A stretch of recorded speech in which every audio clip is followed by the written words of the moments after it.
नमस्कार दोस्तों।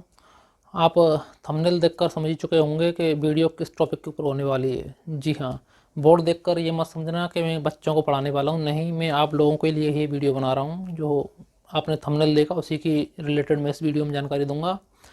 तो खासकर वो तो इस वीडियो को जरूर ही देखें जो लोग किसी न किसी तरह का मादक पदार्थ का सेवन करते हैं, जैसे बीड़ी, सिगरेट, गुटखा, तंबाकू इत्यादि का। जैसा कि आप लोग जानते हैं, आजकल दुनिया में किडनी रोग बहुत ही ज़्यादा तेज़ी से फैल रहा है। और इसमें आप एक ऐसी गलती करते हैं डेली लाइफ में, खासकर जो किसी न किसी तरह का मादक पदार्थ का सेवन करते हैं, जैसे कि बीड़ी, गुटखा, तंबाकू, सिगरेट इत्यादि का सेवन करते हैं। इनका ही बहुत बड़ा किडनी रोग होने में हाथ है। दुनिया में 13वें नंबर की सबसे ज़्यादा जान लेने वाली बीमारी किडनी रोग थी। आज वो 13 में से घटकर 10वें नंबर पर आ गई है लोगों की जान लेने के मामले में। तो मैं आपको बताना चाहता हूँ कि किडनी रोग होने के पीछे सबसे बड़ा कारण एक ये भी है कि आप जो बीड़ी, गुटखा, तंबाकू इत्यादि खाते हैं और आप चाहकर भी जिसे नहीं छोड़ पा रहे हैं, लेकिन कम से कम इतना तो आपको करना चाहिए कि आपको ये तो मालूम होना चाहिए कि हमें किस टाइम पर इनको नहीं खाना है। अगर मैं आपको बताने वाला हूँ वीडियो में, अगर आप उस टाइम पर खाते हैं इसको जिस टाइम पर आपको नहीं खाना चाहिए, तो ये भविष्य में चलकर धीरे धीरे किडनी रोग का बहुत बड़ा फैल होने का कारण बनते हैं। तो आपको मैं बताऊंगा इस वीडियो में कि आपको इन बीड़ी, गुटखा, तंबाकू अगर आप नहीं छोड़ पा रहे हैं तो कम से कम मैं जो टाइम बताऊँ उस टाइम पीरियड में बिल्कुल भी ना खाएं। जैसा कि आप जानते हैं, किडनी रोग को साइलेंट किलर के नाम से भी जाना जाता है, क्योंकि ये एक ऐसी बीमारी है जब तक आपको इसके होने का मालूम चलता है ना, तब तक ये बीमारी बहुत खतरनाक स्तर तक पहुंच चुकी होती है, क्योंकि इसका मालूम पहले नहीं चलता है। किडनी रोग हुआ, आपके लिवर से संबंधित कोई बीमारी हुई, इनको साइलेंट किलर कहा जाता है, क्योंकि धीमे धीमे शरीर में होती रहती हैं, लेकिन इनको जब तक आपको मालूम चलता है तब तक ये बहुत खतरनाक स्तर पर पहुंच जाती हैं और डायलिसिस की स्थिति आ जाती है।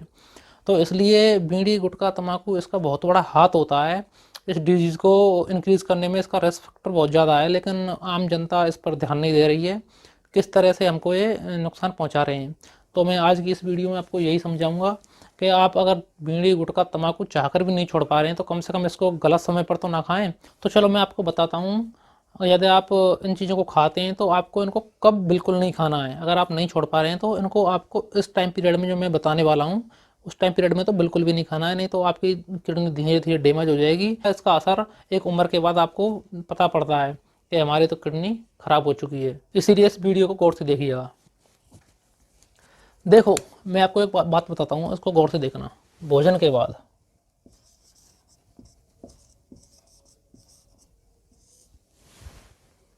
भोजन करने के बाद खासकर आपको 3 चीज़ें बिल्कुल नहीं करनी है अगर आपको अपनी किडनी से प्यार है। जिनमें से एक चीज़ तो ऐसी है, वो तो बिल्कुल ही नहीं करनी है, जो आप तक आज तक गलती करते आ रहे हो वो गलती तो बिल्कुल भी नहीं करनी है, खासकर जो मादक पदार्थों का सेवन करते हैं। यदि आप बीड़ी, गुटखा, तंबाकू इत्यादि खाते हैं तो मेरी इस वीडियो को जहाँ से आगे थोड़ा और गौर से देखिएगा, क्योंकि मैं आपको बताने वाला हूँ कि आप भोजन के बाद सबसे पहला काम क्या नहीं करना है। भोजन के बाद सबसे पहला काम आपको 90 से 100 मिनट तक, भोजन के बाद गौर से सुनना, 90 से 100 मिनट तक भोजन के बाद आपको तंबाकू का सेवन नहीं करना है।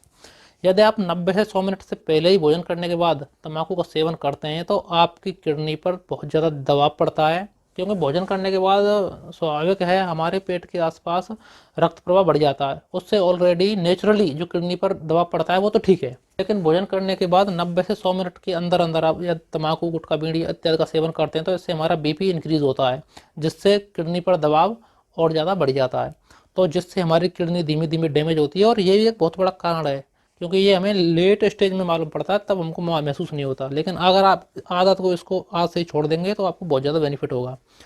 और इसके अलावा मैं 2 चीज़ें और बता देता हूँ, ये भी आपको भोजन करने के बाद नहीं करनी है। नंबर दूसरी चीज़ है, 45 से 60 मिनट तक भोजन करने के बाद 45 से 60 मिनट तक आपको पानी नहीं पीना है, ठीक है ना। आपके लिए बहुत ज़्यादा बेनिफिट रहेगा, भोजन आसानी से पचेगा। नंबर थर्ड चीज़, भोजन करने के 50 से 60 मिनट तक 50 से 60 मिनट तक आपको कोई भी काम नहीं करना है, सिर्फ आराम करना है, लेट जाना है, या लेटते नहीं हो तो आपको धीमे धीमे 100 कदम टहल लेना है, ठीक है ना। और इससे आपकी किडनी स्वस्थ रहेगी और आप भी बहुत अच्छे महसूस करेंगे। तो आपको भोजन करने के बाद 90 से 100 मिनट तक मैंने जो बताया है इसमें से खासकर तम्बाकू का सेवन तो बिल्कुल नहीं करना है, ठीक है ना। और आपको मैंने बताया ये 45 से 60 मिनट के अंदर अंदर पानी नहीं पीना है, और 50 से 60 मिनट के अंदर अंदर भोजन करने के बाद आपको कोई काम नहीं करना है। खासकर इस चीज़ का बिल्कुल ध्यान रख लीजिए। इस चीज़ का आप ध्यान रखते हैं तो आपकी किडनी आज से ही राहत महसूस करेगी, खासकर भोजन करने के बाद। मान लीजिए 100 लोग तंबाकू खाते हैं तो उनमें से 99 लोगों को जरूर आदत होगी कि वो कुछ भी खाने पीने, नाश्ता या भोजन करने के बाद वो तंबाकू या सिगरेट बीड़ी जरूर खाते पीते हैं, जो कि आपके लिए बहुत ही घातक है। और साथ में मैं छोटी वीडियो बनाना चाहता था, लेकिन थोड़ी बहुत लंबी हो जाए तो कोई बात नहीं है। यदि आपकी किडनी में कोई प्रॉब्लम हो रही है तो आपको ये लक्षण जरूर नजर आएंगे, मैं हिंदी में बताता चलूँगा। एक्सेसिव यूरिनेशन इन नाइट, आपको रात के समय ज़्यादा पेशाब आएगा। अगला लक्षण है change in urine colour and blood in urine, कहने का मतलब आपके पेशाब का कलर में चेंज आ जाएगा और कभी कभी हो सकता है आपको देखने को पेशाब में खून भी मिले, तो खूब पेशाब के साथ खून भी आ सकता है। अगला लक्षण है आपका फॉर्मिंग यूरिन, वैसे तो पेशाब ज़्यादातर झागदारी होता है लेकिन बहुत हल्का, अगर आपको पेशाब में ज़्यादा ही झाग दिखाई पड़े तो यह भी एक चिंता की बात है। लो हीमोग्लोबिन, आपके अगर किडनी की प्रॉब्लम घर कर रही है, धीमे धीमे बढ़ रही है, तो हो सकता है आपकी बॉडी में हीमोग्लोबिन की भी कमी हो जाए। अगले वाला जो साइन सिम्टम है वो है vomiting and nausea in the morning, सुबह के टाइम में आपको जी मिचलाएगा, हो सकता है उल्टी भी का थोड़ा मन करे, तो ये भी एक किडनी फेलियर का संकेत हो सकता है। लॉस ऑफ एपेटाइट, आपकी जो भूख है वो बिल्कुल गायब हो जाएगी। और लास्ट में हेडेक, आपके खासकर सिर दर्द बना रहता होगा। अगर आपकी किडनी फेलियर या किडनी में ज़्यादा प्रॉब्लम बढ़ रही है, धीरे धीरे आप महसूस नहीं हो रही, तो अगर इनमें से कोई भी लक्षण दिखाई दे तो आप अपना किडनी का टेस्ट जरूर करवा लें, जो खासकर KFT होता है, किडनी फंक्शन टेस्ट। इसमें आपका बहुत कुछ क्लियर हो जाता है। तो आज के लिए इतना ही। अगर वीडियो पसंद आई हो तो इसको लाइक और शेयर जरूर कीजिएगा। धन्यवाद।